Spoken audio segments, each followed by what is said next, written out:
All right, go ahead.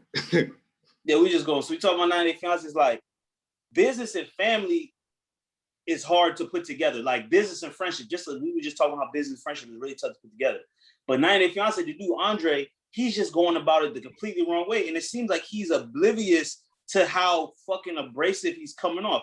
First of all, finesse is an art. You gotta massage everybody, especially when you're a new person in this situation or you're an outsider trying to get in on something. You have to tread lightly.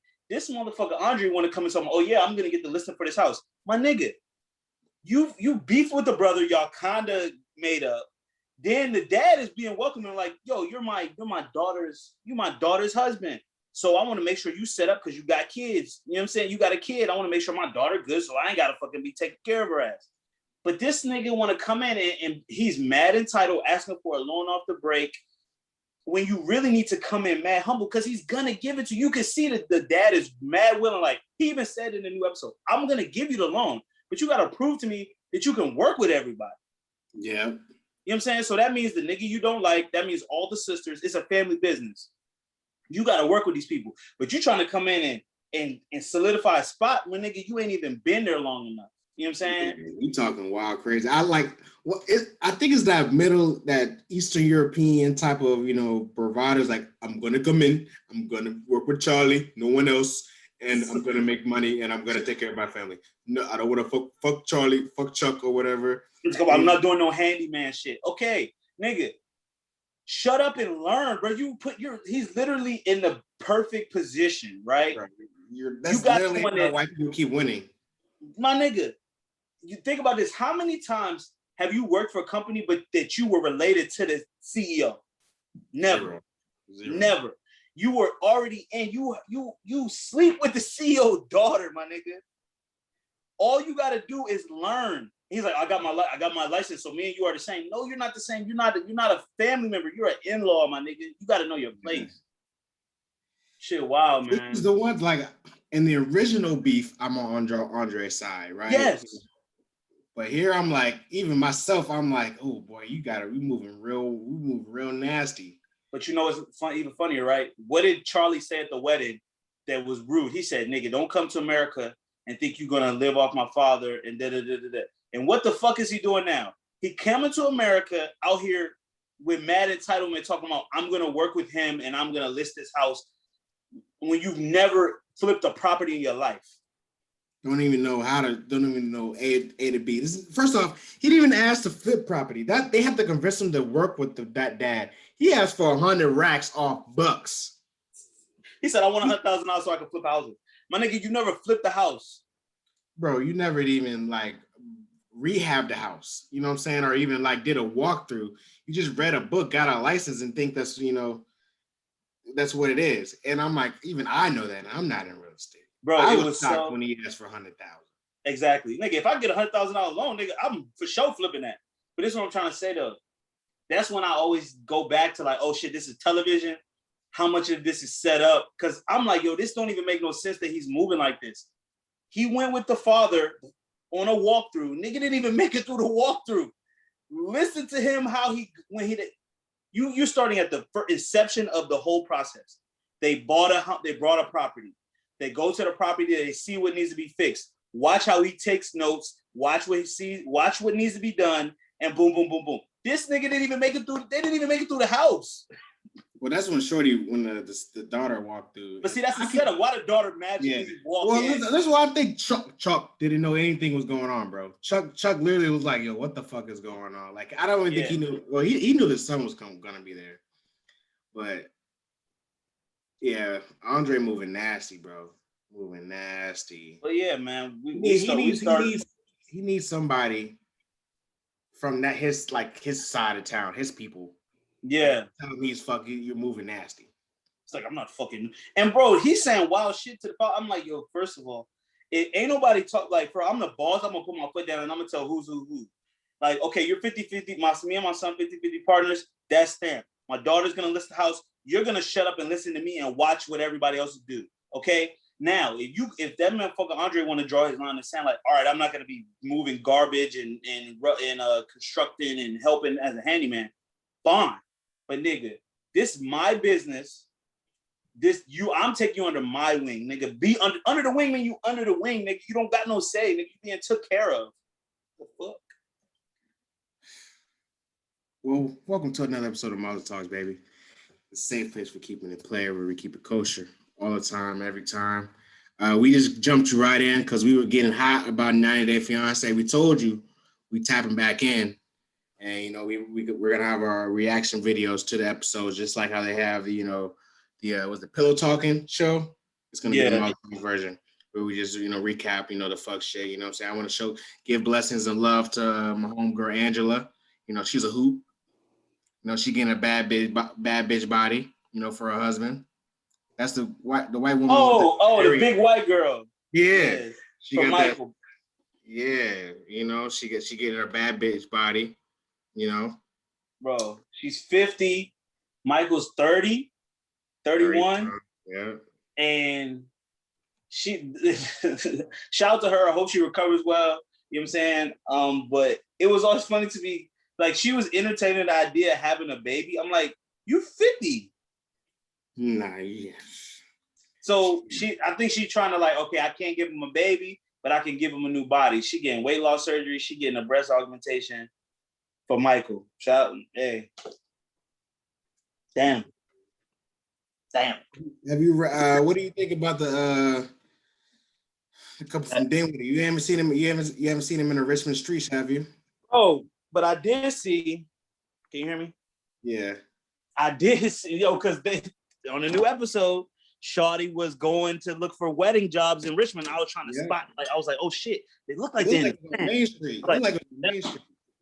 It looked like Main Street in the fan. Like, it was in the fan area or somewhere. Like, it wasn't on the outskirts. It was close to the city, for sure. Yeah. I looked at the person. I'm keeping my eye open, yo. If I see them out, son, I'm buying them both a drink. But like, yo, what you drinking? Well, that's the problem, bro. I don't know if he's not making enough money. Like, he clearly knows this. I feel for her.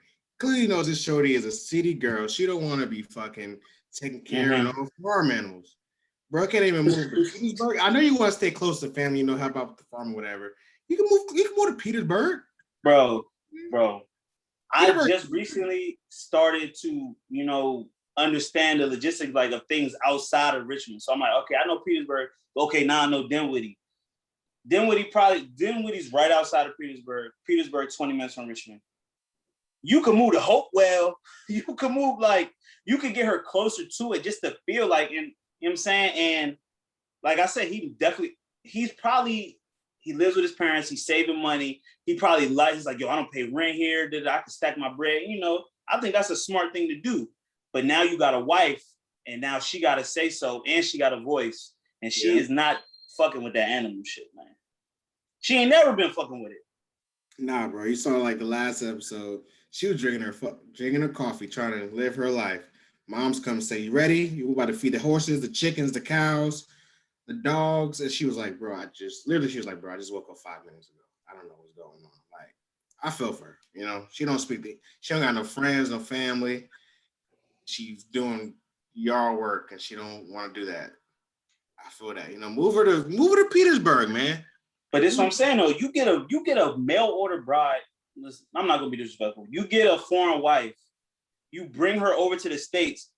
That's been my biggest thing about all these 90 fiancé niggas, for the most part. You know what I'm saying? For the most part, you need a certain amount of bread to massage and ease the situation to be comfortable. Yeah. A lot of these people doing this shit don't got no real bread. That's why I think they're probably on the show, because they're like, okay, we need some type of help facilitating a lot of this stuff, right? This was a couple seasons ago. It was one white dude who lived in Connecticut. The name was Michael. He had an ex-wife. He had 2 kids. And this motherfucker, I was peeping his watch game. He had an Audemars. He had a fucking Richard Mille. And I'm like, oh. And guess what? He had a 20-year-old Brazilian wife. He was 20 years older than him. I remember her, yeah. You feel me? And guess what? That shit went smooth. Besides the regular family beefs. Yeah. You know what I'm saying? But these regular people, I'm like, my nigga, you live with your parents and you're getting a wife from Russia? It's the same thing with the Samoan couple. You know what I'm saying? Bro living with their parents. and you know, I understand it. I understand it, bro. You know, this But is see, you don't get married. Well, see, and this is when you're an immigrant, I guess, you know, like their families are kind of that's their family structure. You know what I'm saying? The aunts, the uncles, everybody would live together, stack their money, boom, boom, boom, boom, boom. But if you're already an American and then you get a foreigner, it's just weird to me that that's how you would choose to bring someone to this country when you're an exterminator and you got to live on your mom and dad farm. because love is love, brother. Love is love. Love is love. You know, Man, listen, that love shit, they be jocking love a lot on this damn show. I'll be like, listen, brother, love is love. You don't know when you're gonna find the one. And then what if the one is on an international trip and she's Russian? You will do whatever you can to find out that your queen. Get your queen. I mean, obviously, listen, anything can be overcome. I do believe that, you know, the obstacles are meant to be overcame. But my nigga, your shorty comes to America and she hates her life. How good your marriage gonna be? It's gonna be tough. I mean, happy wife, Brandon, and it Brandon. Shit, and the other Michael and Natalie, they ain't gonna make it. Nah, they're done. They ain't gonna make it. Another Russian. These white dudes love to get these Russian women, man. They love these Ukrainian Russian women. She's actually a very attractive Russian woman. So on Natalie? Yeah. With the nose? The one with the blue eyes, with the tall white boy, the tall man. The blonde. Oh, you attracted to her? I think she's cute. She's a cute white woman. She's better than the other ones. I think she's better than the dude in New Orleans. Jovi and Yara. Yeah. Okay. So, I mean, listen. If we gonna be 100%, you know, they white women. You know, we ain't really putting them on a pedestal. Yeah. But Natalie has good assets up top. Mm-hmm. You know what I'm saying? And I have an audience, you know, I'm trying to make sure my words are good. Nah, but I think Yara probably is the best all complete package to me. The joint they got to do from your Jovi. Yara is probably the best put together. Now Yara seems to be high maintenance. She definitely got a mouth on her. But when you think about it, all of these Russian Ukrainian women be yapping. Yep. All of them. Natalie, Yara. What's the other one living Dinwiddie? What's her name? I don't know. I can't remember her name. I can't remember now. I call it Dinwiddie. Like all places it takes someone. You're taking her to Dinwiddie. See, she almost lost her. She almost lost her mind when she went to Vegas. She was like, "I ain't leaving." See, he should have took her to Vegas. He should have took her to like Atlantic City or something smaller. But see, you think about it. Obviously, she's Russian. She's seen movies. Vegas is a staple in America. So it's a must see, must go. It's must see. So you take her to Vegas, she's like, "Oh shit, this is the life I want: poolside, nightclub, casino, money, cars." My nigga, you take her to Dinwiddie after that. I was like, nigga, you fucking her head up. You show her Vegas. The two things she's seen in America: Vegas and Dinwiddie, and Washington D.C. That's it. Yep. At least take her to Richmond, man. You know what I'm saying? Richmond's a really great medium. Like if she you know, see the size, get some drinks, party, you know what I'm saying? What I always say about Richmond is it's a small city, but you can find whatever you're looking for. Yeah. It's you look for art, you look for music, you can find it. Now it may not be every night of the week, but you can find it. You know what I'm saying? For sure. It's a great starter city, man. Well, that's our weekly 90-Day Fiance recap. We'll be back next week with more. You know, the season's starting to heat up. Yes, sir.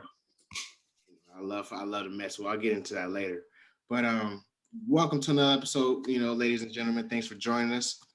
Let's get right into the shits like we haven't already, man. Terry, you got something to keep it funky with this week, or you know, you want me to go? Yeah, I'm gonna start off quick. Jeff Bezos has slaves. The workers, I'm not going to say all the Amazon employees are slaves, but I'm not going to say that they're not slaves. I ordered Amazon Prime, right? You can order some shit regular Amazon, right? That shit get there 4 or 5 days, 2, 3, 4, 5 days, right? Mm-hmm. You order some Amazon Prime, That shit is there 6 hours later. Yeah. That shit is there before you be like, oh shit, that shit came. And I'm saying this because Jeff Bezos, richest man in the world, makes the fastest money in the world. He's paying these people peanuts, right? That money is literally negligible to him. That shit is like nothing. The amount that he pays these drivers, these factory workers, not factory, and warehouse workers, they're making what? They're making $15 an hour or whatever, but my nigga's making billions a minute. Yep. And every time I get an Amazon package that's Prime, I'm like, nigga, how did this shit get here so fast? When if I would have just ordered it regular, it was gonna take so long. He has slaves, he has minions. Jeff Bezos is a plantation owner. He's the modern day slave master. Not mad at that take. You saw it during the pandemic.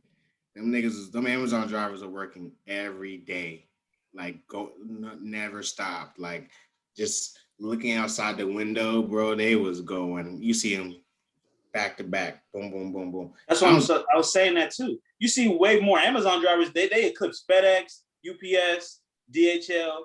I'm like, is he just giving keys and vans out to anybody? He's like, here's a van. Oh shit. Oh, boy, going through it over there. Here's a van. I knocked my beer over. That's the second. I'm feeling mad clumsy today. But I'm just trying to say, they've eclipsed UPS. They've eclipsed FedEx, and he's giving out vans like hotcakes. And he got slaves. Paid slaves. Ooh, I agree with that. You know, I don't. You know, he don't even make money off the actual Amazon sales, right? What does he make money off? Amazon makes money off their cloud services. And like the storage stuff, like the internet, like servers and shit. Mm-hmm. That's why whenever you ask for, you don't think whenever you ask for like a refund or something, they just give you the money back and tell you. Oh, they ain't put up a fight for 1 second. They was like, oh, all right, we'll give you your $40 back. That's nothing, right? Yes, I'm like, they got whatever. Like they start off, actually doing books and stuff, but it's always. This is a business case for people that are listening. Your favorite companies aren't making money on what you think you buy every day. Because the profit of margin is so slim, you're not making any money. You're actually losing money when you're that big of a company. Don't they call it a loss leader? Yeah. So that's what they're most known for, but it's really what they lose money on it. Yeah. That's crazy, man. Same thing. Well, he's losing money, but he got slaves working a goddamn plantation. Shout out to everybody that work at Amazon. I love you, man. Thank you for y'all the real frontline workers, man. Y'all are the real frontline workers. Y'all never stop. Never stop. Never stop. I never. Yeah, I've only lost one package through Amazon. And you live like in an apartment complex, so it's always shaky. You know what I'm saying? You gotta make sure. Oh yeah, that's how they got me. Somebody just snatched the shit from the lobby. God bless you. God bless them, man. So I'm gonna keep it funky this week, man. I just want to have a real conversation, with you and with the audience. And I just want to tell you, I think I'm starting to believe in 2021, the good black man, we are the real prize. And I'm not gonna, I'm not, discrediting my queens out here. But let me rap to you. Spit it. Find a good black man. He's attractive. He's he takes care of himself. He has a good job. He has a car. He has a crib. He takes care of you. He provides for you. He doesn't cheat. He doesn't beat you. He doesn't lie. Well, he might lie. He might. He has friends. He's not overbearing. Just everything that you think that you see off the internet about what niggas are and what black men are, we're trash and whatnot. And there's not deservingly, there are a lot of trash men out there. All right, deservingly, you know what I'm saying? But then when you think about it, how many times when you see a black man with a black family go viral, it makes your timeline, makes you smile. And I'm starting to think because there's so many of us, not so many of us, right? There are a lot more women out here in the world as well. And, women are kind of built to do what they have to do on the on the wifely side and the motherly side. But when you have a Mhm. man that does everything he's supposed to do, that's the 1%. And Mm. I'm starting to think we are the real prize. So I'm starting to think these quote unquote high value men or King Kong consciousness niggas, the brothers who take care of yourself, you take care of your family, your friends, you're a pillar in the community. You know what I'm saying? You're making money, you're navigating the white man's world, you're uplifting the black family. That's the Mm. real prize. That's the real prize. I just want people to realize that. I think as men, we need to hear it because that's one Mhm.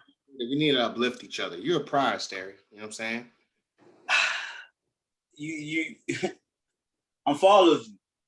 Okay. You're using the vernacular like when I first heard like, oh, I'm the pride, like that's specifically been used to talk about women. Yes. Like, sis, remember you're the prize. You know what I'm saying? I've seen this quoted a lot because I guess I've never been a woman, but I guess sometimes women forget their worth, you know? Sure. And we listen, and that's very true. But we forget it more often. We forgot, and I Mm. didn't even say anything sexual. I didn't even say You said King Kong consciousness, but you didn't talk about the cock. You didn't talk about like sexual prowess or like say putting it anything about. down, That's just eating pussy good. I ain't say nothing about that, right? You ain't say nothing about that. And you hit on a good point. It was usually for women saying to uplift each other, remember that they're the prize. But we the men, and I'm a manimist, you know what I'm saying? We don't hear that often, especially within each other or social media. We're often slandered every day. Black men are trash, black men are needed, you know what I'm saying? We just wake up today and black men did something that just fucked up the whole sex. Of course, we're gonna get into it later. There's a black man out here fucking it up for the whole, for the black male sex right now, but whatever. Um, that's why I said there's so little of us that's actually doing it out here, uplifting black men. That I want you to know that you're a prize. I want black men that listening to us that they're a prize. We are the real prize. You know what I'm saying? Who? Okay, so what? I agree with you, but I have a question. Sure. Do you think the black man is more of a prize than the woman? You said the real prize. Like, The real prize. Now you're the asking. black man you described, you're talking about self-sufficient, take care of himself, don't abuse a woman, treat you good, has his own, is elevated in life, handsome. You know what I'm saying? Like all of those things, right? That is rare. That is rare. You know what I'm saying? Especially the mentality, you know what I'm saying? I feel like a lot of black males have a fucked up, not a lot. I feel like some black males have a fucked up mentality. And then also the system has targeted and fucked up the community, especially the black males so much by imprisonment, you know what I'm saying, drug laws, everything. It's been a lot of targeted attacks against black men. So if you find a black man that has overcome all of that, you know what I'm saying, or been through all of that, and still like come out a good person, a good man, a good father, a good brother, sister, a son. She talking that talk, brother. You know what I'm saying? For sure, like, and I can speak to, and I'm gonna say what you said, like on some real shit. Like I was time in my life where like I didn't feel like I was a good dude or like I was worthy. You know what I'm saying? Or like I didn't feel like a prize. And shout out to my man Doc. He like really said some words. He was like, my nigga, like, no, like, nigga, you're a good dude. Like you're a man of value. Maybe not the Kevin Samuels high value nigga, but like on some real shit. Like somebody like it took Dot to say to me, like one time we riding around drinking and hanging out, and he was like, nah, nigga, like you a good dude. So I don't think that is said enough, So for you to take this time and really lay out your feelings about it, like that's a fact because it's only going up. You feel me? Like it's ain't no going backwards. You know what I'm saying? Any stumble that we do as black men right now, I'm just, you know what I'm saying, me and you, any stumble that we have in the future, like it's only gonna be that. It's gonna be a stumble. We might drop down to our knee, brush the dirt off our leg, stand back up, and keep going. It's not like we're gonna stay down and quit elevating. So I ain't got no problem with that shit, especially, you know, just speaking that shit to existence for sure, nigga. Like I can't wait to see how great I am in the future or how much more I improve. You know what I'm saying? And right before we started recording, I was watching Young Dolph and Key Glock. It was some little video about some jeweler. They was in there picking up their jewelry or some shit. Icebox, yeah. But it was before, like early in the video, Dolph was saying, he was like, man, just because you don't got this shit this year, don't mean that you ain't gonna have that shit next year. Yep. And, you know, I guess, you know, they ended up bitch dropping hundreds of thousands of dollars on jewelry, icing out his friends, his girl. Like, you saw him buying shit for other people. But, like, he just said, I was like, you know what? That's right. Because some shit that I didn't have last year, I got that shit this year. Yeah. And shit that I don't got now, I'm going to have that shit next year. And that just speaks to the greatness that's in Black men and in myself and in you. And niggas really, like, right, niggas lose sight. The niggas, we the prize. We a prize. I'm saying we're the real prize. I'm gonna keep it on it. You know what I'm saying? I'm not ready to just. I feel like you inviting. I'm not inviting no controversy. I feel like you inviting a little smoke. I don't want no smoke. Yeah. Oh yeah. I don't want no smoke with women because I don't want to smoke with women. I would just like to have. Well, you know what? I do want to smoke with women, but this is your smoke, and I'm gonna let you have it. I'm gonna let you have it. What Funk Flex say? Call me Mr. Chimney. Listen, you laid it out pretty simple, you know, and I love it. I really do. But this is your smoke. Sure. You can have it. You can have it. I'm ready for it, man. So, you know, let's keep it going. You know, as I uplift us, I just want to, as I uplift the Black men, I also want to just tell Black women, I still love you. I love women in general. I love Black women, and I wanted to say, like, I enjoy being in your business. This was funny when you said this shit. And you know, as we talked about 90 Day Fiance, it's like it's not really a man show, right? And a woman put me on to 90 Day Fiance, so, and you know, it's like okay, and then also this stuff happening with Portia and you know the oh spicy. I was in their business, like it was fun. Like I jumped in it for like a good day. I enjoyed being in their business. It was fun. I can't lie. The memes and the arguments and just you know, the women. I tell you, you guys are, you know, I don't know why women don't join the police force because they are great. You know what I'm saying? I can't say fuck 12 as a Black woman investigating me because she probably found it out. You know what I'm saying? Listen. You ever watched First 48? You seen that Black woman detective from she down in Memphis? No, I haven't. Louisville? I want to see Louisville. It's a southern city, but listen, she's a detective, and I ain't never seen her not solve a case. So I enjoy being in their business. It was fun. I don't want you guys, you know, I'm gonna jump back to my business, which is like basketball and rap and you know nigga shit. So you know, but you know, for that one day, it was lit. If this is what women business is like all the time, maybe I'll jump in once every quarter or something like that, just to see. But you want to hear something funny? Did you see the picture of the dude that she fucking with?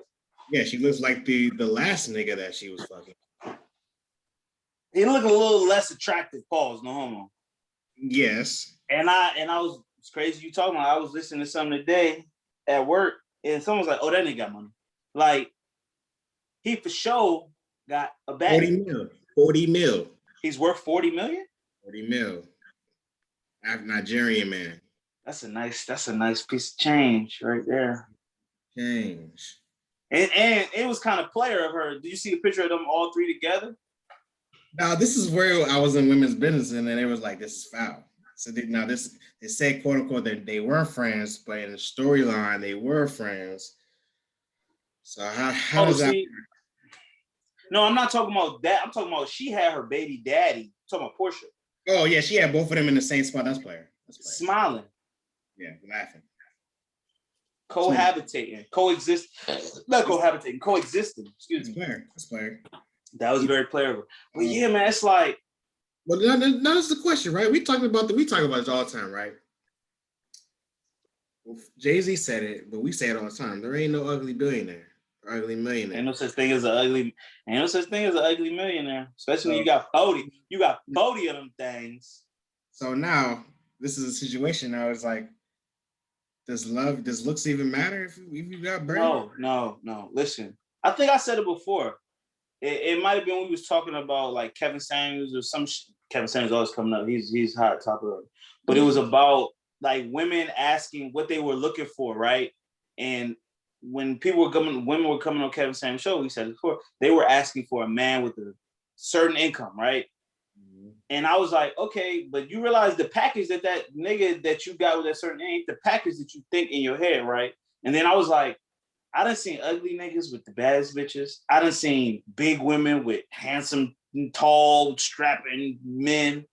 And I'm like, at the end of the day, and I think I want to do like a little more in depth on this shit. Like regular looking people and ugly people, they do just fine.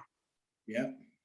And then for a man, especially if you got that Baggington, you'll be fine. You feel me? You little meat, 5'6", balding, ugly, out of shape, you'll do fine. Like any negative physical characteristic you can put on a human, no, for women, you can say she ain't got no hair, she's out of shape, she got multiple kids, whatever you want to say. I've seen people cut out their sliver of happiness. Yeah. And the money helps, especially men. It just it's an asset. And you know what?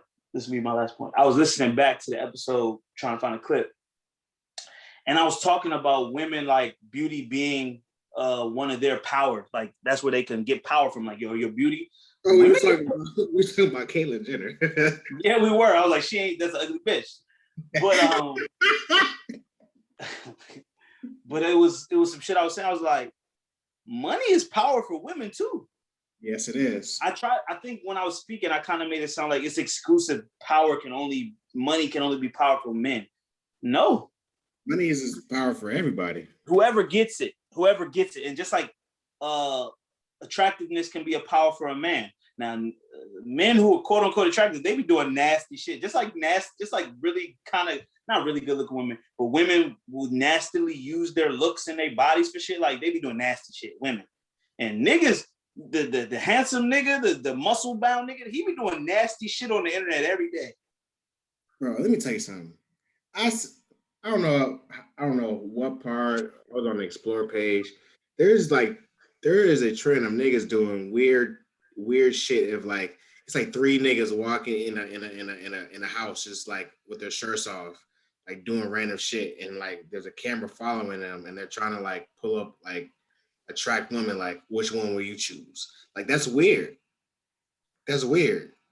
And I saw like it's weird, like buff niggas that are like in shape. They're some of the nastiest niggas in the world of just how they're actually trying to get women.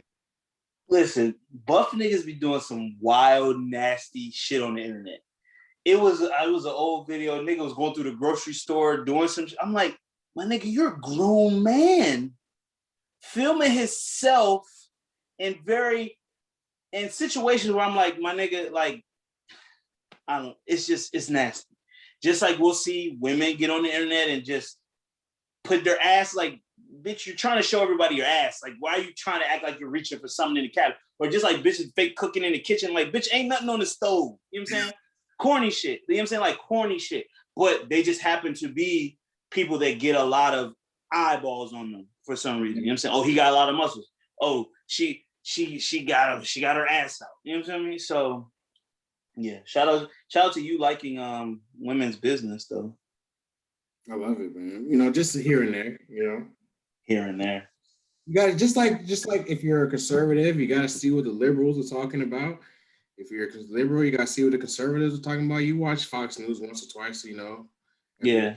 2 weeks, just to see what the temperature's like. I just gotta see what the women are talking like, Yeah, I do it. I do it too. But my threshold is real low. Like I'll be like, once a quarter. Say once a quarter. yeah, my threshold mad low. Once I realize what they're talking about, I'll be like, this is draining my life energy. I can't focus. Like literally. I don't have a long attention span. I just don't care after a while. But see, now 90 Day Fiance and the TLC channel, they done tapped into something in me that's like, this might be catered towards women, but nigga, this shit is fire. Shit's fire. I mean, again, like sometimes I watch TV with my fiance. So like I caught this show, Married at First Sight, right? And this season is very different in terms of the shenanigans that have happened on it, right? I really don't care. Like for the most part, I let her watch it. I be on my phone. There's one scene where there's this nigga that his name is, ironically, the guy's name is Chris. Slandering good black man, right? So this man Chris has been putting this beautiful black queen, her name Paige, through the ringer all season. And they're at the end of the season, they have to decide if they want to stay married after their 90 days or whatever, or 8 weeks. And wait, are you talking about Love After Lockup or Married at First Sight? Married at First Sight. Okay, I ain't watched that yet. Okay, continue. So, like, I don't want to go in depth with all the fuck shit this nigga's been doing. He's been playing all the toxic nigga tool bag, right? He started crying. He ran away crying. He did. The nigga that's crying. Oh, the nigga that could cry. That's a sick nigga. He's brought God in it. He's brought baby. So he's a multi-tool player. That one. He's a sick player. He is the definition of the worst type of nigga. But in the terms of Toxic King Future, he knew he can get his bitch back. And you know what? I'm scared of people that would go to any means to get something. Whether it be a woman or a job or any niggas would be like, yo, they will compromise every part of themselves to get something. It's impressive on a level because I'm like, you just ain't got no cut cards, nigga. You ain't got nothing that will stop you. That's the most dangerous nigga. It's the Kobe Bryant of toxicity is the worst nigga in the world, bro. And woman. And I always use Kobe, and I'll use Mike too. It's just the determination to get things done, and where they don't, just Kobe and Mike were different. It's like everybody in the club, they go to the gym. Well, everybody, that determination, you got to be scared of somebody that would have that level of determination to keep you in their life. Matter of fact, it was a video. I was a video that I was trying to incorporate into the show at one point. It was just a woman outlining why toxic people are attractive, like why people fall victim to toxic people, and that's exactly what it is. It's like they will do whatever it takes to keep you. Like they'll grab you. They're in the beginning. They'll grab your attention. They'll shower you with love and affection and did it. And I'm like, yeah, but it's like they're so manipulative, right? Because in their mind, they only want what they want, and they will go to any lengths to get it. And it's very sick and nasty. You know what I'm saying? I got lines that I just won't cross, but it's very you know what I'm saying? It's very interesting to watch. Just like I'm sure you see it on that show. Somebody nigga cry. Niggas, anybody that use God to try to manipulate somebody, I'm like, yo, you ain't got no fucking soul on the level. Like you ain't got no soul. Like you're literally, because people have reverence for God and Jesus and what things bigger than them. For you to be like, well, God, I know God is telling me that you were supposed to be in my life, and that's all you got to say. Just like Derek Jackson. Yep. That's all he knew. That all he has to do is tap into that word, that Christian, quote a couple Bible verses, and he's gonna get a demographic that's never gonna leave. Yep. Never, because it's so instilled in them. They can't. it's like the sheep, like in the Bible, they compare followers to sheep. It's like those sheep that will never break away from the flock. Sick game. Well, speaking of manipulative people, the last couple of days we have been seeing. Is this the downfall of the Joe Budden Network? Hey, podcast talk. Yeah, It's been the crumbling. We've watched the crumbling. mm-hmm. You know what I'm saying? I'm not a fan of Ish or Ice. Okay. So when they came on, like, I thought that niggas was really just taking a break at the beginning when the shit first started. Realized that it was more than that. So a month of time, Rory and Mal were gone. They came back. I was like, oh shit, like niggas actually figured it out. You know what I'm saying? Like, shit might be good again. They did 2 episodes like that. Then they took another break.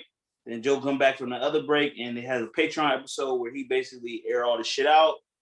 He cussed niggas out, called niggas names, fired niggas.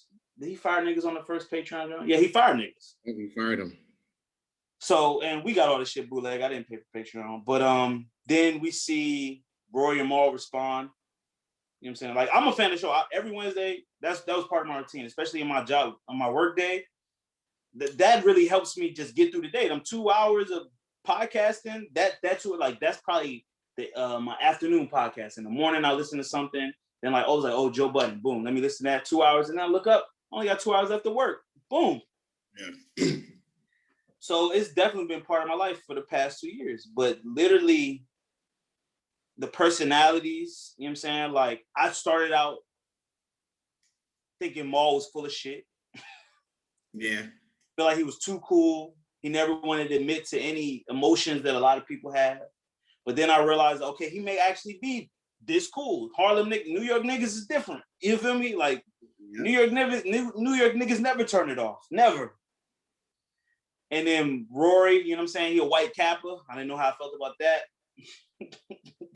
I like Roy because he was like our age, right? Mm-hmm. So but he was our age. He liked a lot of the things that I like. He liked Cudi. He liked a lot of things that we like. He 30, just like us. Yeah. And then Joe Budden was just like the volatile person. I'm like, nigga, I don't know where he's gonna be from one second to the other. He'll turn up, start yelling. The nigga might cry. Nigga might I look, and you know, I like to talk. I like the women talk that they be getting into, especially them Hollywood women that bag when they start talking about Hollywood hoes and shit like that. I'm like, I know this stuff is going on, but to hear firsthand stories about people that have dealt with these type of people, yeah, those stories are interesting. You know what I'm saying? Like, niggas love, just like you talking about, you love to hear about women business. I love hearing about that type of talk. Niggas fucking with bitches fucking with niggas, people falling out with each other. They gave that, and then music. I love music. You know what I'm saying? It's probably my top 5 favorite things, one of the top 5 favorite things I love. But at this point, it seems like over money, the podcast, and I guess it's because of accounting, you know what I'm saying? Accounting, and Joe Budden's never said, Joe Budden's trying to act like he's the boss and I don't got to do nothing. I don't got to tell you nothing. But Rory and Mal are trying to say, nah, we helped build this shit and you weren't giving us the respect and you were coming at us with bullshit for years and we were just fed up now. I think that was a good recap. Yeah, it was a very good recap. The only thing I would disagree with, I don't think it's all the way about money. Because they said, so I'm going to add a little piece to it. So the past couple of days, I think it was on Saturday, Rory and Mal, they were quote unquote fired on, say Tuesday or Wednesday. So on Saturday, they dropped their own little episode telling their side on, I think it was Vimeo, for $2. I give them the 2, you know what I'm saying? As me being, I'm a little messy. I be messy Marvin sometimes. So I gave them the 2. Nigga, you love mess. I do. And that's it's caveat, right? Because you love other people's mess, but you don't want people in your mess. Mm-hmm. Right. But they putting it out there. Both equally. Rory and Mal are putting it out there, and Joe Budden he's capitalizing off everything. Of course. So based off the conversation, what I got from them, it seems like start off with money. Like, yeah, can I see the accounting? But then it got deeper in terms of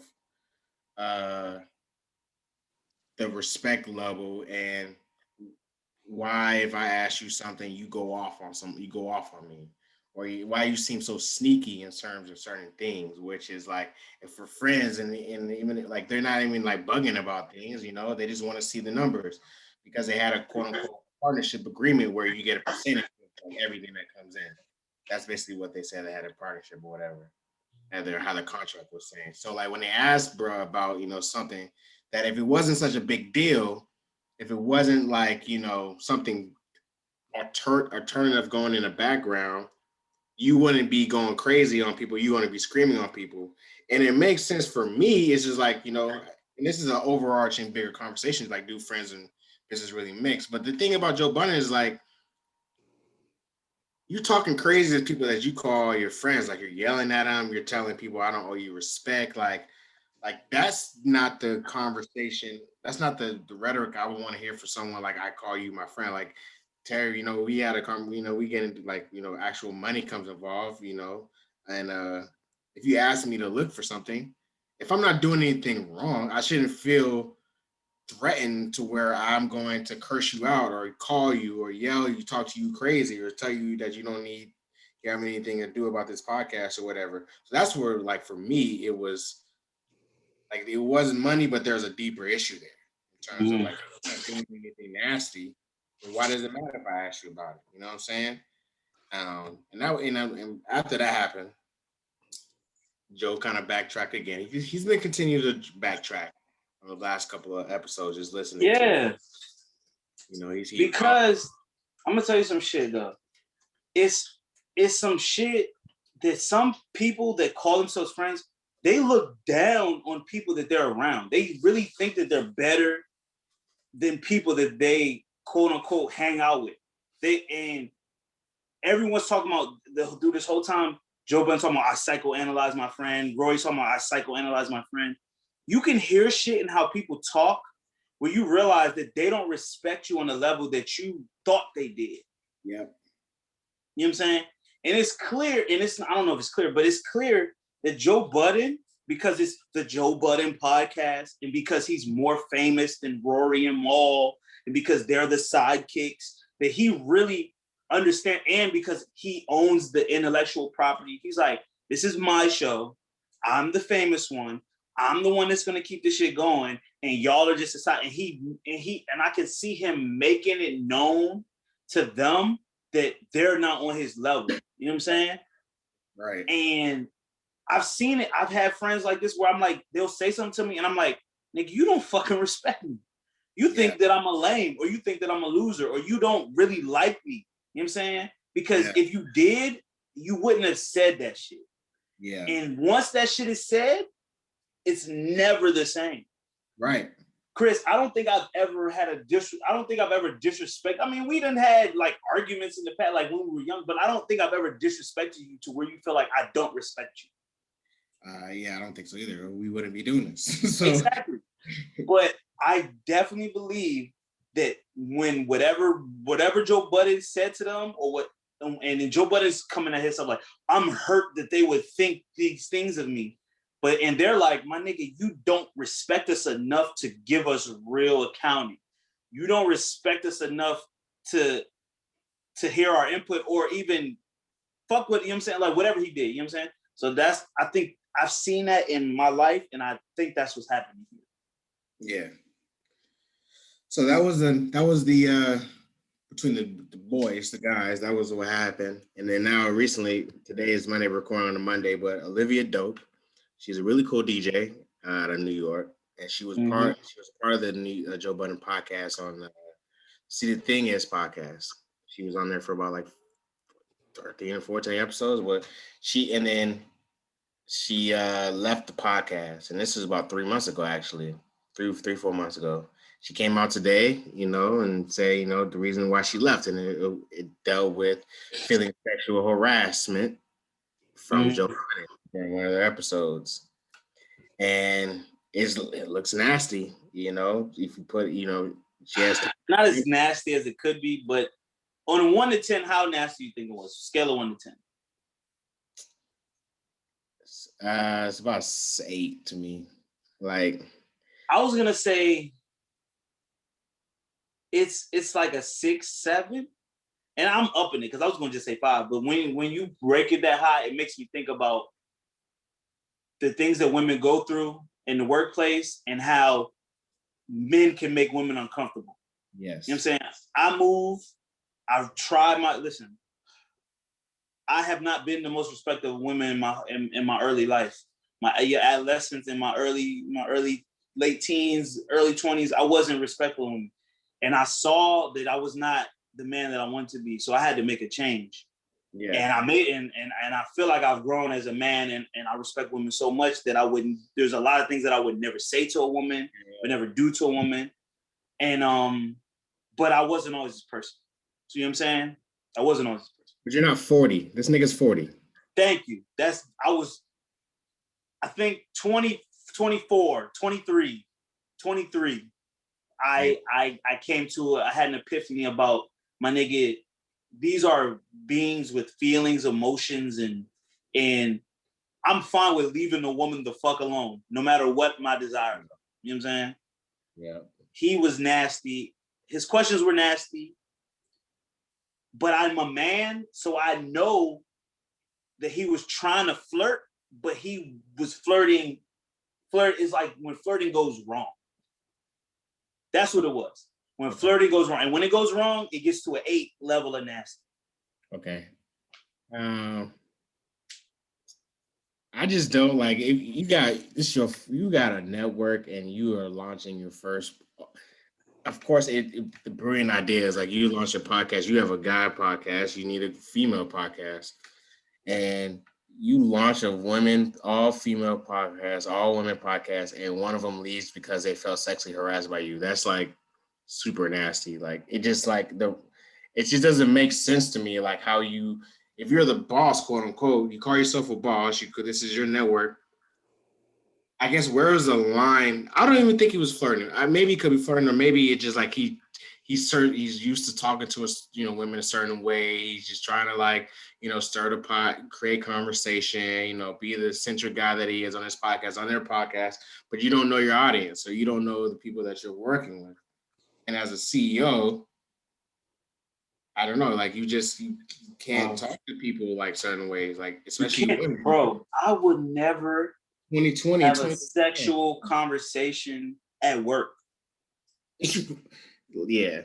I would never, like, I've been in positions where there have been women that have said sexual things, and I'm always the like, bro, I know how to be professional. And I think, to the utmost, in every professional space where you're making money or you're working together, employee, boss, you gotta be professional to a fault.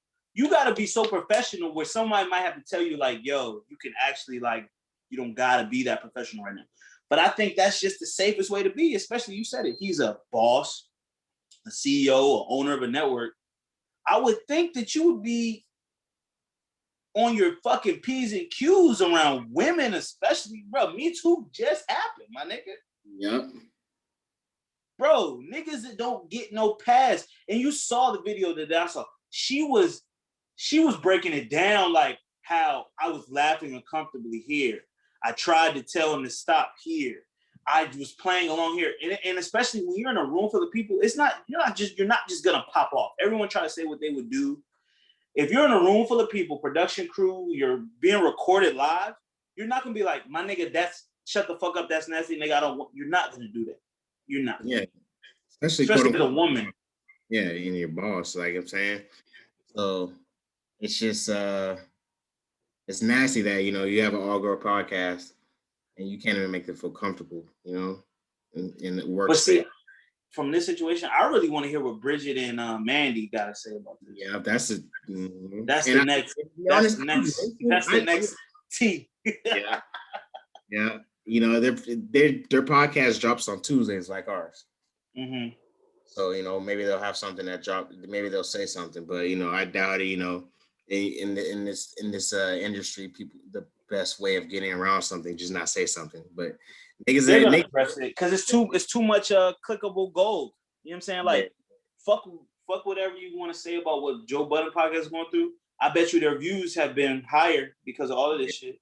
And I'm even gonna lie, like I used to listen to that podcast, like See the Thing Is podcast, but specifically for Olivia Dope. Like I came there originally because I knew Bridget and Mandy. And but I really dislike man. I don't dislike Mandy. I dislike Mandy's personality. yeah, I mean I knew of him, so I was like, okay, I'm gonna give him a chance. And I stayed for Olivia. You know, it was a dark. And I'm saying I've listened to the podcast a few times, and she always seemed to be the insightful one, the one who had like clear. Not that Bridget didn't. Mandy never to me. Yeah, she's just not my favorite, but she had clear thoughts. She was very pro woman, very pro. I liked her perspective, and she articulated things well to me. She was a DJ. She had the music on. Oh yeah, bro. And she would have them drops perfectly. Like she was really good. And ever since then, like them two was balancing out the Mandy for me. But now that there's not two people to balance out Mandy, I can't listen to the podcast. I haven't listened to him in a while, to be honest, either. So, like, and it's like, I don't want to. I feel compelled to shit on Mandy. Like I don't like her. Not that I don't like her. No, let's be here. The personality is not one that I want to listen to for multiple hours. I'll say that. And this is a conversation. Like I tweeted this yesterday. Like podcasts are such an amazing thing, right? Because we don't know these people at all. Mm-hmm. We feel like we have a sense of who they are as a person, as an individual, because we listen to them, once a week for 5-6 years or whatever. And I hopefully, people that have been listening to us for a while, they can feel that they know us too, that if something happens with us, they can be like, damn, that was my nigga. Like, you know what I'm saying? He was a cool nigga. Like, you never met me in my life. It's amazing how, one, the ability to have someone sit down and listen to you is a skill. Mm-hmm. Yes, it is. Podcasting, being a politician or whatever. And for somebody to be a long-term listener to you and feel like it's an amazing especially thing. When you do this type of format that we do. Like, we're not doing historical shit. We're not telling stories. We're telling our life. Like, we talk about topics and then we talk about scenarios, but really I give a lot to this. Like, the only reason why this works is because I give what I give. You know what I'm saying? Right. And just for reference, I ain't even gave 20% of my life on this shit. And we've been doing this for 4 years. You know what I'm saying? Going on 4 years. So it's like, I understand why people feel that way. Because especially when the format that Joe Budden does, it's like they're just talking. And that's basically what we're doing. We just talk. You know what I'm saying? We don't have like, okay, I'm going to investigate and do the research on this and present it to you. And I love those podcasts too, because I feel like I'm learning something. But on this type of shit, this is pure entertainment, pure comedy, like, you know what I'm saying? Like topical shit, Yeah, man. Podcast drama, boy. Gotta love it. And it's like, I was like, obviously I'm tapped in because I was already a listener. I've been to a Joe Budden live show. Like, I've seen, you know what I'm saying? I followed it, I've watched it. So it's like, I am one of those listeners that have been listening for years. And it's like, for to see this shit, how this shit unfolded, you know what I'm saying? It's just, I feel like the question that we kind of talked about before we started recording, can you really get rich with your friends and stay rich? Because think about this stuff. Joe Budden podcast, Rockefeller Records. Think about any black record label executive, Young Money, Cash Money. I'm sure there's a lot of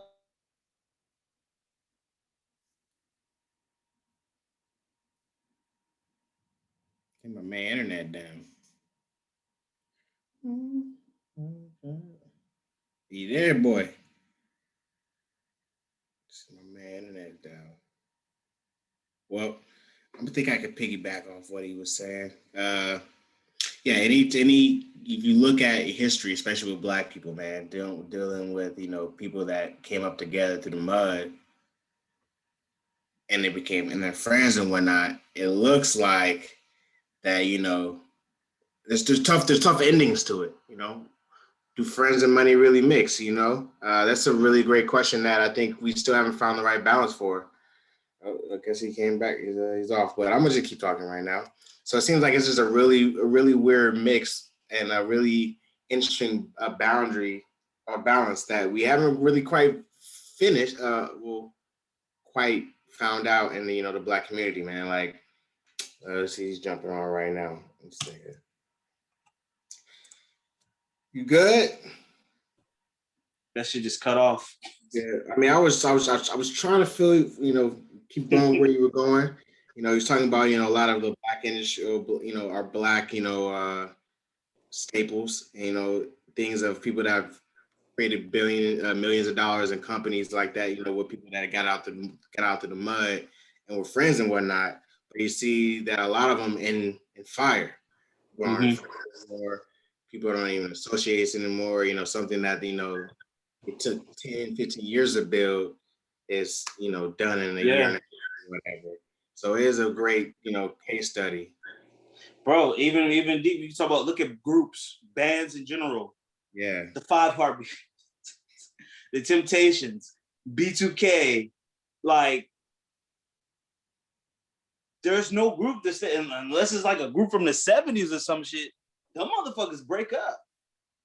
Earth, Wind, and Fire still together, Isley Brothers still together, but it's like once what like groups break up, like it's really hard for groups to be together forever. Like, and we saw, let's use the Five Heartbeats for example, Ego, the Five Heartbeats. It's a story that's true to life because somebody starts to feel themselves. Somebody starts to do things they're moving that the other people in the group don't like how they're moving. And you think that, we're getting so much money, we need to be able to reconcile this shit. But the money won't keep it together. And the money brings out what you're already feeling anyways. Exactly, bro. And scapegoat. It's an easy scapegoat, even though it's a deeper issue. Yeah, and you turn into fucking Eddie Kang Jr. And you like, nigga, you want my spot flash? And then they like, nigga, Eddie, you get too high, nigga. We can't fuck with you. And then you like, nigga, I ain't got no problem, nigga. And you got a problem. So as we talk about, this is why the Locks deserve the flowers that they did. Yes. I just thought about the top of my head, the Locks, like they've been a group for 20, 30 plus years. The people that stay together, the groups that stay together, and the entities that stay together, especially like close-knit family or group, like you know what I'm saying, like musician groups and shit like that, they deserve all the flowers.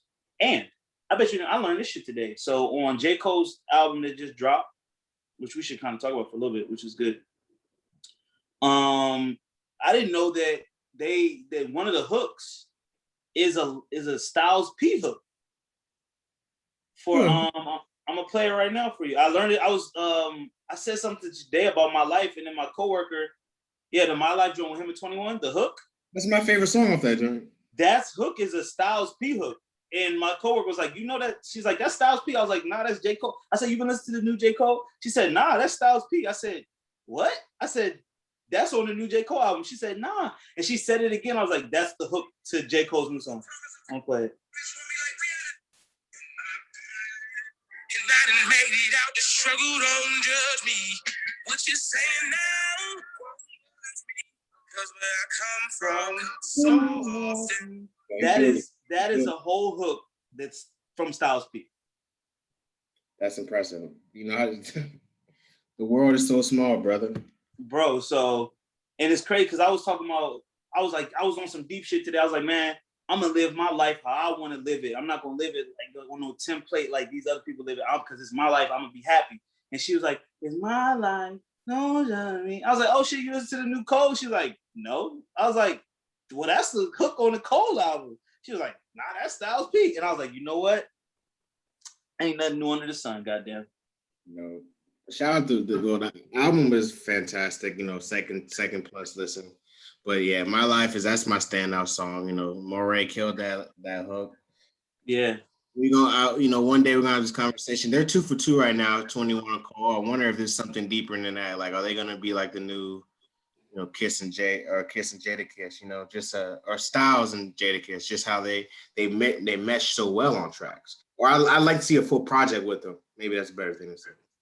I wouldn't turn it down, man. 21 is 21 is an artist that I definitely I wasn't early on, but now I fuck with for sure. And J. Cole, like, he's Julius Randle. Who? 21, most improved player, man. he was improved before Jesus. I understand. Yes, definitely most improved. Like he's a player that like every year of his career did better. He's not a nigga that he hasn't, you know what I'm saying? And I don't think he has plateaued, 21 Savage for sure. And the Moray dude, I didn't realize who that was until probably today, really. I was like, I just knew the hook, but I was like, the Moray, all that's the dude was like, like I was like, oh shit, it's that nigga. But he's from Fayetteville too. Okay, see, there you go. So that's and look, he already got a feature on a J. Cole feature. He ain't even been out a year.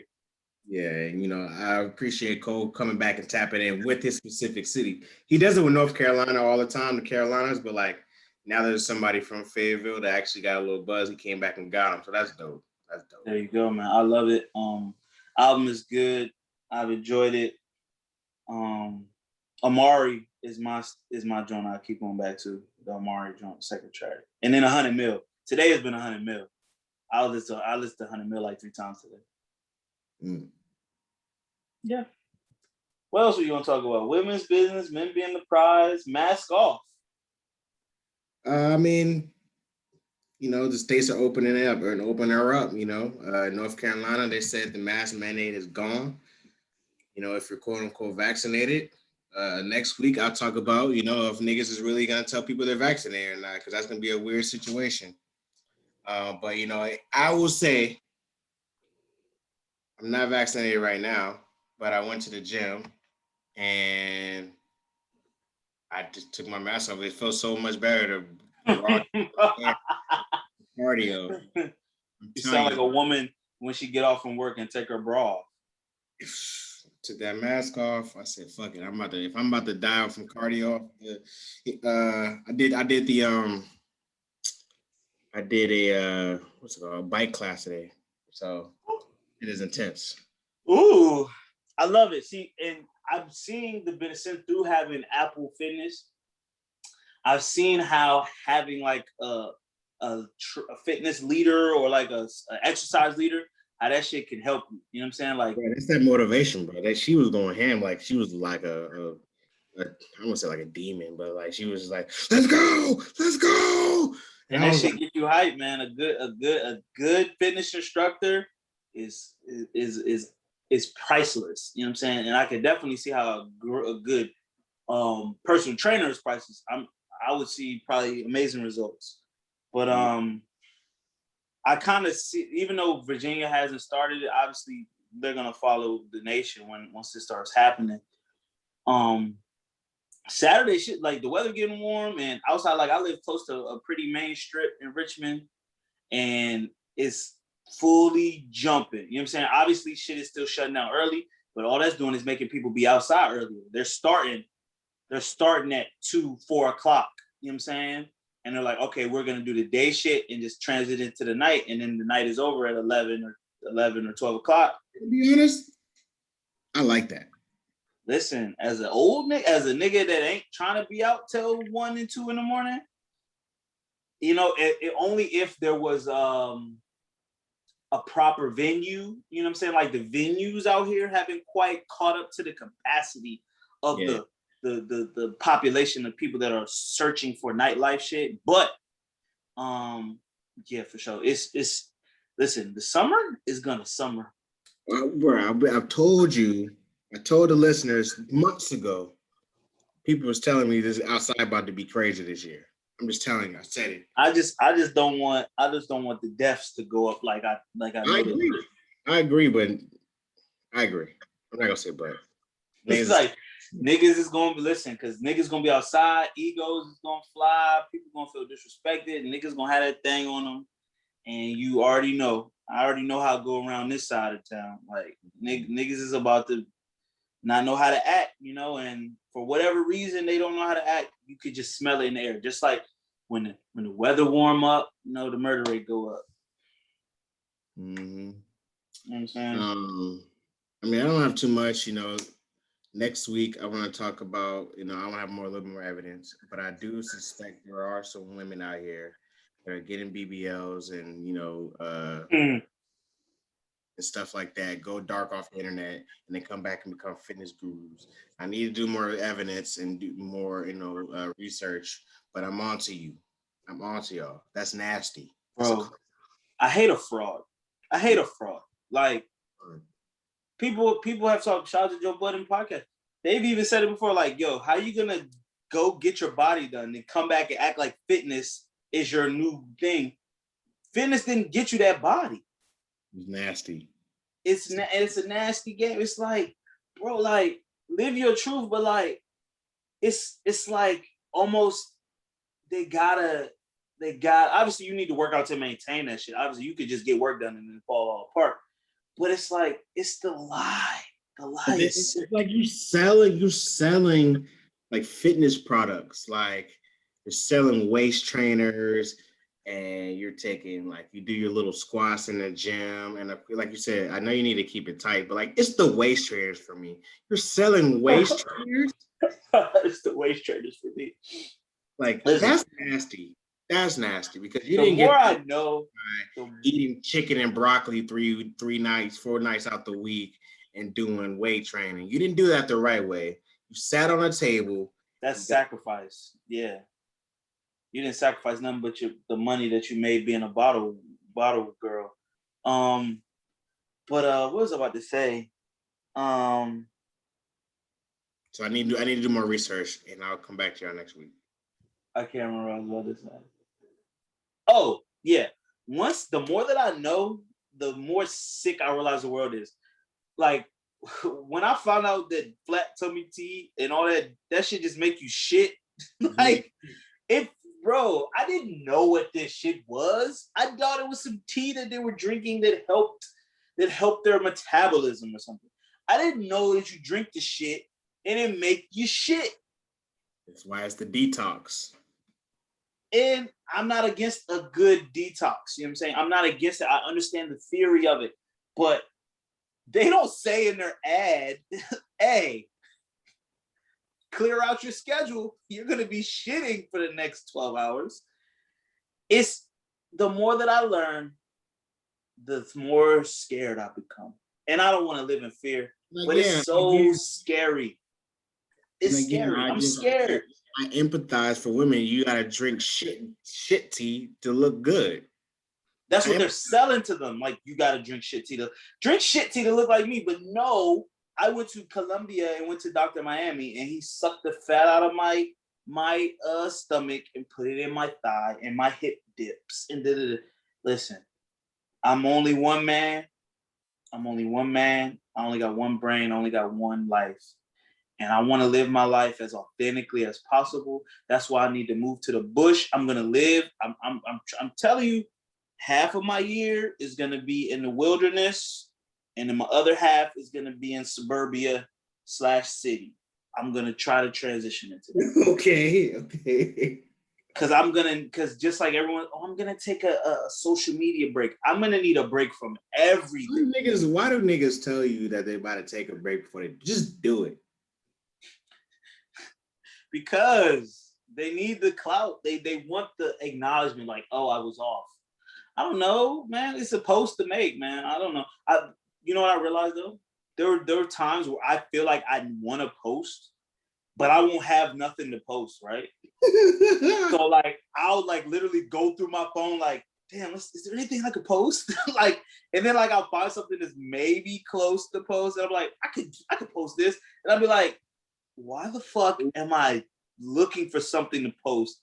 I don't got nothing to post. Why do you think women and men be at home, but they post in vacation pictures? Like they have but they at home.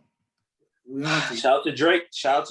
For better or for worse, he had that line. He said, I know a joint that they got a picture, and she's like, I'm gonna post this Paris picture later, because you know what I'm saying?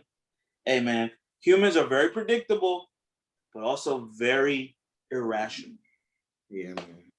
So I love us and I hate us. I love us and I hate us. I mean, before we close out, it's time for my bedtime. You know, young old man. Hell yeah, it's getting late. Old. I want to just give prayers to both the Palestinian and the Israel, conflict, the babies that's going on. I'm not too well versed in it. I don't want to be, it looks like the Israeli Israel's doing some nasty shit. You know, they're being the aggressor or whatnot. But everybody's saying everybody's the aggressor. I'm not too well versed in it. I just want to just, there's babies involved, there's lives involved, and um, no one deserves to be out here, fearing for their lives for, some fuck shit. So prayers It's everybody involved. crazy. They're fighting over the Holy Land, but how many horrible things have been done in the name of God, in the name of God? How many lives have been taken? Bombs dropped.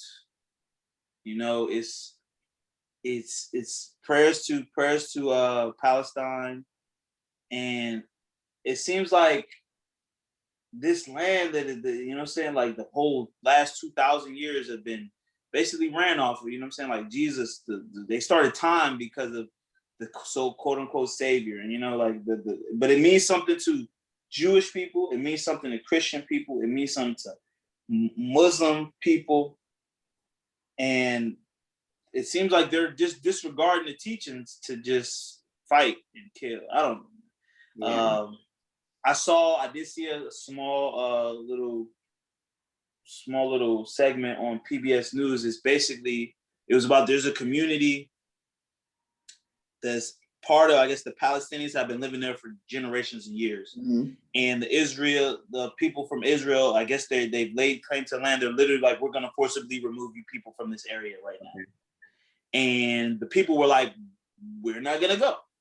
And there was a clip, and they're like, they're going to have to kill us for us to leave. The man was like, yo, this is our home. This has been our home.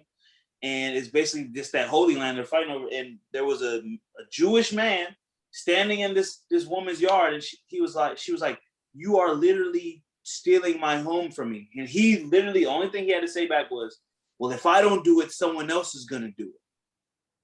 He was trying to lay claim, just like white people like try to lay claim to land that didn't belong to them in America, like, oh, this is my land, and just gonna kick people. That was what was going on in the segment on the news. I don't know if that's what's manifesting, but I'm pretty sure that's kind of what's manifesting right now with all this trouble. That's nasty.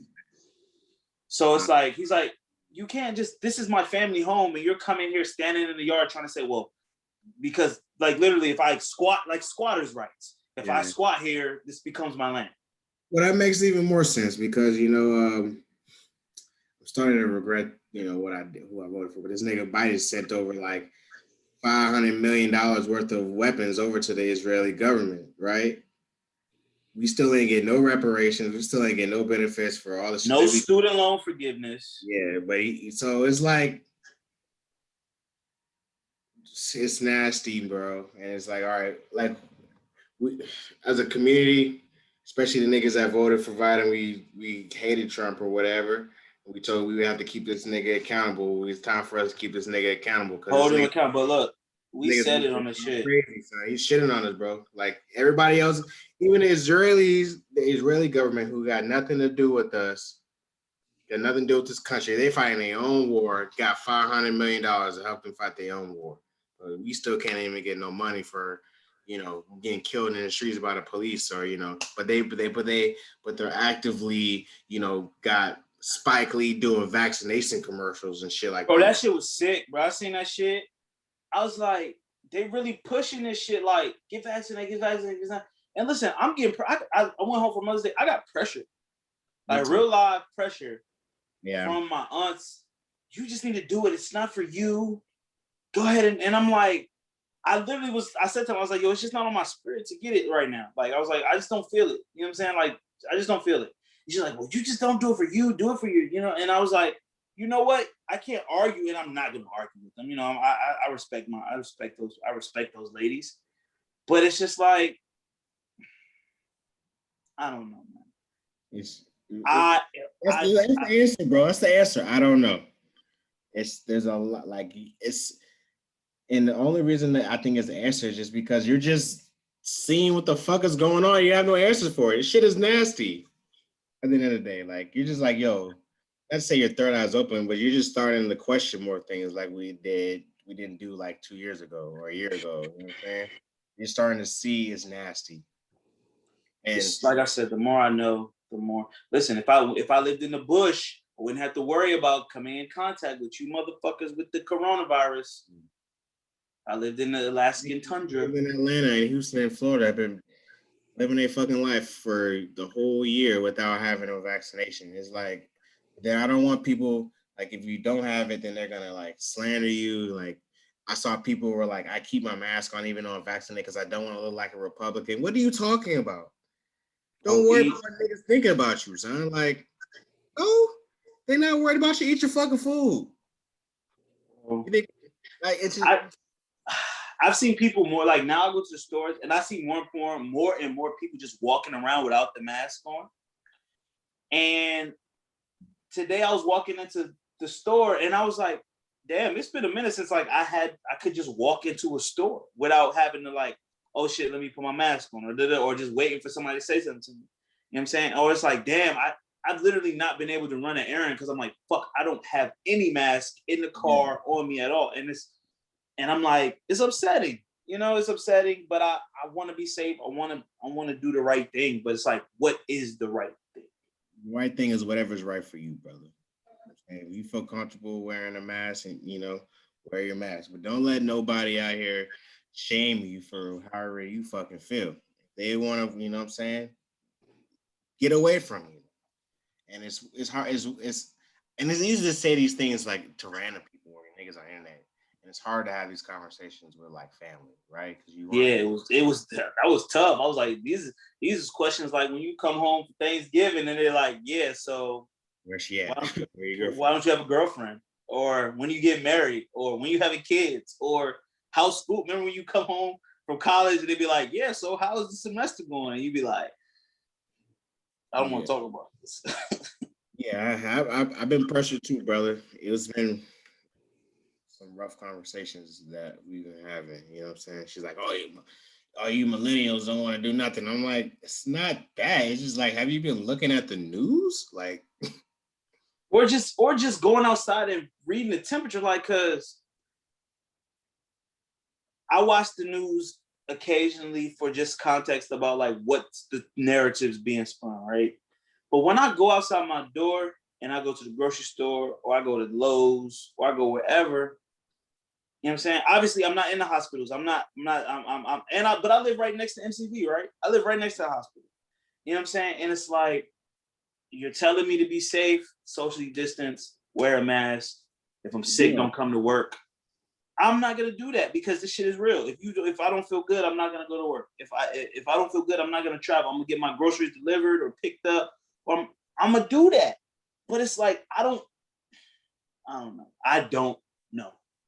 Final word. The answer is like, I'm just gonna give it like a year and just see what happens. That's all. I'm trying to summer, man. I want to be by a pool. I want to be by a body of water. I want to be in warm weather. I want to be in a new place I've never been before and explore, you know? Yeah. I don't know, man. I just don't know. Like at a certain point, they're gonna start making shit mandatory, and it's like, well, shit. I don't know, bro. It's just a weird time, and it's not even like I'm anti-vaxxer. It's just like I just need more information. I just don't feel it. Like you said, I don't feel it in my spirit. I really don't. Like I don't, and I'm not scared of the shot. It's just I don't want it. Like at this point, I just don't want it. I don't. And I'm glad that you're not shaming niggas. Like, people be out here trying to shame people because if you don't get it, now you're like, oh, you're anti-vaxxer. Like, don't shame people because this is not nice. Man, this is not nice. Be nice, man. Be nice. And everybody stay safe. You know, wash your hands. I love that people are more aware of their hygiene and their cleanliness as a whole because of the pandemic. Shout out to the Apple Watch. I wash my hands for 20 seconds without having the watch on now. I just count it. You know what I'm saying? I wash my hands more times in a day than even though I did before. I wipe shit down before I use it. You know what I'm saying? I haven't been sick in over a year. I haven't got, you know what I'm saying? Like, and I hope that everyone else has been healthy because just maybe little cleaner things that you've been doing. So maybe, people won't be as nasty anymore. Shout out to that. Shit. 2020 is about to be an interesting year. You know we're almost halfway through the year, bro? Yes, I do, because my birthday is next month. Yeah, shit. Blake is gonna be 2022, bro. 2022. Shit, I'm ready. 25. Like I had. Never mind. But yeah, probably 2022. Man. 2022. But so let's wrap this up, man. I just want to say thank you guys for tuning in for another week of Marley Talks. It's a safe place for keeping it player. We keep it kosher every time, all the time. You can follow us on, our socials. Remember, subscribe, rate, review. Fuck with our YouTube. Comment on our YouTube. Look at the clips. Look at the whole video. You know what I'm saying? Share our shit. And remember, on the path to playerdom, there are 3 rules to success. Stay true to yourself, stay true to the code, and stay dangerous. I want to say thank you again for listening to another episode of Model Talks, man. We'll see you next week, baby. Peace.